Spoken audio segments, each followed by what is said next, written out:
তো hi guys and welcome back to my YouTube channel. তো আজি এটা নতুন ভিডিঅ'লৈ আপোনালোকক স্বাগতম জনাইছোঁ। তো নতুন বছৰৰ বুলি আপোনালোকক অলপমান আগতীয়াকৈ শুভেচ্ছা জ্ঞাপন কৰিলোঁ। তো মানে নতুন বছৰ বুলি আমাৰ ধৃতিমান দাস ইউটিউব চেনেলত এটা গীত আহিব, আপোনালোকে গম পাইছে তেওঁৰ ভিডিঅ'ৰ জৰিয়তে। তো মানে আজি মানে গায়ক আৰু মানে যোনটো ইউটিউবাৰ মানে যোনটো চেনেল টাইপ দু মানে আমাৰ লগত উপস্থিত আছে। দুৰৰ পৰা আমি কিছুমান মতামত জানি ল'ম আৰু কেতিয়া গানটো আহে, কেতিয়া কি হ'ব, তো আমি সকলোখিনি জানি ল'ম। তো প্ৰথমতে আমি গায়কৰ লগত কথা পাতিম। তো আমাৰ লগত আছে শুভম দা। তো তুমি বোলে গান বনাইছা? তেনেকুৱাই আৰু ৰক্তিমক বহুত বহুত ধন্যবাদ ইয়াৰ কাৰণে। আৰু আমাৰ এটা নতুন গান আহি আছে, ধৃতিমানৰ চেনেলত যাব। গানটোৰ নাম হৈছে সংগ্ৰাম। গানটো হিৰকজ্যোতি ডেকা মিউজিক কৰিছে আৰু গানটোৰ লিৰিক্স কম্প'জিশ্যন ভূপেন মোৰে আৰু ধৃতিমানৰ লগত একলগ কৰা গৈছে কামখিনি। আমি গোটেইখিনি মিলি কিনে কৰিছোঁ। খুব ধুনীয়া গান, ভালে হৈছে। ভাল হৈছে। তো গাইজ গানটো মই শুনিছোঁ, বহুতে বেছি ভাল হৈছে আৰু বহুতে বেছি ভাল হৈছে। কি ক'ম আৰু আপোনালোকে শুনিব। তো এই ৰূপম দা গান গাইছিল মানে। গানটো ৰিলিজ হ'ব জানুৱাৰী 7 তাৰিখে। সকলো শুনিব, আশা থাকিল।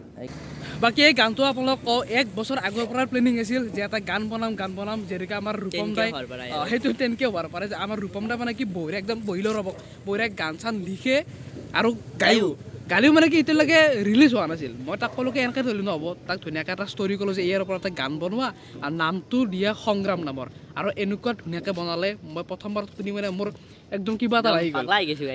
আৰু তাৰপিছত মানে কি কৰিলোঁ, আমি বোলো গানটোৰ কাৰণে ধুনীয়াকৈ ৰেডি হওঁ আৰু তাৰপিছত প্লেনিং কৰিলোঁ 30K হওঁতে গানটো আপলোড কৰিম। আৰু তাৰ কাৰণে যোৱা 2 মাহৰ পৰা বেক টু বেক ষ্টুডিঅ'ত ৰাতি আমাক 9টা 10টা তেনেকৈ মাতে। এই ঠাণ্ডাত কপি গৈ কিনেও গানটোৰ কাম কৰিছোঁ। বহুখিনি কষ্ট কৰি আমি গানটো বনালোঁ। সংগ্ৰাম গান আমাৰ কাৰণে ৰেডি হ'ল আৰু তাৰপিছত আমি পৰহিৰ পৰা বনালোঁ ভিডিঅ'টো। আৰু সেনেকৈ মানে আমাৰ সংগ্ৰামৰ গান ধুনীয়াকৈ চলিল, ভিডিঅ' কমপ্লিট হ'ল। আৰু সেই ভিডিঅ'টোত ইয়াক ৰাখিলোঁ, মই আপোনালোক ক'লোঁ কাৰণটো আমাৰ আৰম্ভণি ইউটিউব চেনেল ধৃতিমান কলিতাৰ আৰম্ভণিৰ পৰা আমাৰ ৰাকেশ ভাই মোৰ লগত একদম আৰম্ভণিৰ পৰা আছে। সেইটো কাৰণে মই ভাবোঁ কি ইয়াকো ৰখাটো ভাল হ'ব, হয়নে নহয়? ইমান সৰু আছিলোঁ মানে মই নিজে মানে ভাবি না আচৰিত যে মই ইমান সৰুৰ পৰা মানে ইয়াৰ লগত ইউটিউব চেনেলত আছিলোঁ, মানে কি কৰা নাই গাইছ। সেইবিলাক বহুত কিবা কিবি কৈছোঁ, আম চেলেঞ্জৰ পৰা কিবা কিবি আপোনালোকে। বাকী আপোনালোকে এতিয়া মই ডেটটো কৈ দিওঁ কোনদিনাখনে এই ভিডিঅ'টো আহিব, মানে এই গানটো। আৰু ডেটটো হ'ল 7 জানুৱাৰী 2024। নতুন বছৰত নতুন কিবা এটা পাব। আৰু ইউটিউব চেনেল ধৃতিমান কলিতা আপোনালোকে এতিয়াই যাওক আৰু ছাবস্ক্ৰাইব কৰি নটিফিকেশ্যনটো অন কৰি থওক যাতে 7 তাৰিখে আপোনালোকৰ তাত আহি যায়। আৰু সকলোৱে গানটো একবাৰ শুনিব।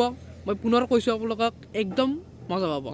ভিডিঅ'টো এইখিনিয়ে শেষ কৰোঁ। তো আপোনালোকে কৰিম। তো যেতিয়া 1000 ছাবস্ক্ৰাইব হ'ব আমি এটা গিভ এৱে ৰাখিম বুলি ভাবিছোঁ। আৰু তো নেক্সট ভিডিঅ'ত লগ পাম। আৰু আপোনালোকে কমেণ্ট এটা কৰি দিব যদি ইউটিউবে মানে মাজে মাজে কমেণ্টটো বন্ধ কৰি থৈ দিয়ে। তো কি ক'ব আৰু সেইখিনিয়ে কৰি দিয়ক। তো আজিলৈকে বাই বাই, নেক্সট ভিডিঅ'।